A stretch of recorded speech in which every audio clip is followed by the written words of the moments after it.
Bonjour à toutes et à tous, bienvenue sur le plateau de Club Patrimoine en direct toujours, vous le savez, sur ce Patrimonia 2023. On reçoit Tikeo avec Thomas Friedberger. Bonjour. Bonjour. Vous êtes vous le co-CEO de cette société Tikeo Capital. Alors on rentre, on le sait, dans une période plutôt compliquée avec la hausse des taux, la baisse de la croissance. On voit beaucoup de dispersion. Est-ce que vous pouvez nous donner votre point de vue, nous faire un petit point marché sur ce qui se passe avec votre expertise, Thomas ? Oui, alors en effet, effectivement, on a une inversion de tendance par rapport aux 35 dernières années. Pendant ces 35 dernières années, on a eu une baisse continue des taux d'intérêt et une mondialisation qui ont fait qu'en fait la génération de valeur économique s'est faite principalement par efficience, c'est-à-dire par optimisation. Donc il s'est agi d'aller produire là où c'était le moins cher, payer ses impôts là où il n'y en avait pas beaucoup à payer, opérer avec des coussins de capitaux propres très, très restreints pour maximiser les retours sur equity.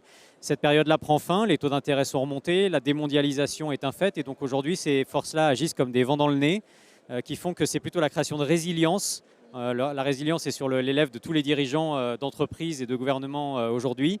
Et cette création de résilience, elle va passer par une période de croissance beaucoup plus faible parce que moins optimisée, avec moins de dettes, moins d'ingénierie financière. Et ça va être notre lot quotidien pendant les prochaines décennies.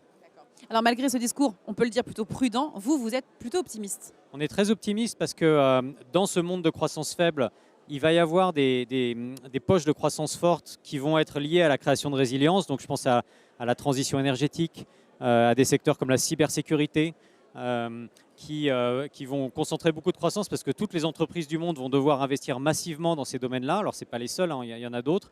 Et donc, on se positionne d'un côté là-dessus depuis déjà plusieurs années chez Tikeo. Et puis de l'autre côté, beaucoup d'opportunités d'investissement qui seront liées à l'apport de liquidités pour des gens qui ont été assez prudents comme nous. On n'a pas beaucoup de levier, on a beaucoup de cash. À des gens qui en ont besoin, donc dans les financements immobiliers, dans les obligations, dans la dette privée secondaire notamment. Et donc là, c'est apporter de la liquidité dans des conditions qui sont très intéressantes pour nous et pour nos investisseurs. Et donc c'est pour ça qu'on est très optimiste, mais il va falloir être très sélectif et très discipliné. Ok.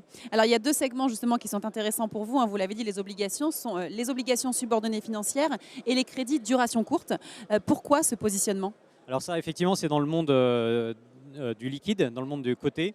Parce que nous, on est assez persuadés que contrairement à ce que pense le marché, on a une vue assez contre-consensuelle là-dessus. Ce n'est pas les taux d'intérêt courts qui sont trop hauts, c'est les taux d'intérêt longs qui sont trop bas. Et donc, on n'aime pas trop tout ce qui a de la duration. Et donc, sur la partie courte des courbes de crédit, on pense que le risque est très bien rémunéré. Et puis les subordonnées financières, qui est un segment un peu particulier, ce sont des émissions subordonnées émises par des banques. On n'aime pas trop les actions émises par les banques, pour l'instant en tout cas, mais par contre ces banques-là opèrent en Europe avec des coussins de capitaux propres tellement gros que la couche de seniorité un peu plus senior des obligations subordonnées financières est très bien protégée. Et donc aujourd'hui, c'est des obligations qui ont un taux de rendement actuariel qui est un peu en dessous de 10, en gros en moyenne. Et on pense que le risque est très bien rémunéré sur cette classe d'actifs-là aussi. Ok, merci beaucoup pour ces précisions. On va parler maintenant de cette plateforme que vous avez lancée, Opal Capital, qui permet au CGP d'avoir accès à des fonds de private equity. Quel est l'intérêt pour eux ? Alors l'intérêt, c'est d'avoir accès à des fonds auxquels normalement ils n'ont pas accès puisque ce sont des fonds réservés à une clientèle plutôt institutionnelle. Alors ce n'est pas que des fonds Tikeo, d'ailleurs c'est plutôt des fonds non Tikeo. Alors la particularité de Tikeo, c'est qu'on a beaucoup de capital. Ce capital est investi, on a 3 milliards de fonds propres et investi à 80% dans les fonds que l'on gère nous. Mais les 20% restants sont investis dans des fonds externes qu'on appelle l'écosystème Tikeo qui nous permettent de développer des partenariats, de co-investir avec ces gens-là. Et c'est ces fonds-là qui sont sur la plateforme Opal. Donc c'est des fonds qu'on a sélectionnés nous. C'est des gens avec qui on travaille depuis longtemps et qui on a confiance et qu'on rend accessible à la clientèle conseiller en gestion de patrimoine avec nos fonds à nous. Et c'est aussi le lancement de l'unité de compte sur Avenir avec le FCPR Tikeo Financement Décarbonation. J'aimerais qu'on finisse cette interview par parler de cette unité de compte.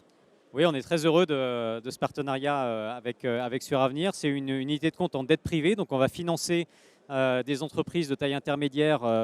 Les entreprises de taille intermédiaire en Europe, c'est un tiers du PIB et un tiers des emplois. Donc c'est un segment extrêmement important pour l'économie européenne. On va financer ces entreprises-là. Nous, on fait ça depuis 2007. Donc on a financé plus de 200 entreprises de taille intermédiaire en Europe depuis 2007. Là, on va faire ça avec en plus un angle décarbonation, c'est-à-dire que ces sociétés-là vont devoir s'engager sur une trajectoire de décarbonation qu'on va suivre et le taux auquel on va leur prêter va varier en fonction de l'atteinte ou non de ces objectifs-là. Donc c'est très innovant. Et on est très content de lancer ça avec Suravenir. C'est dans l'air du temps, c'est dans le durable en tout cas. Donc merci d'avoir lancé ça. On va suivre cette évolution de ce fonds. Merci Thomas. Merci à vous. Merci à vous de nous avoir suivis. Je vous donne rendez-vous très vite pour de nouvelles interviews. On reste sur Patrimonia. Il y a encore plein de choses à savoir sur ce Patrimonia 2023. À bientôt.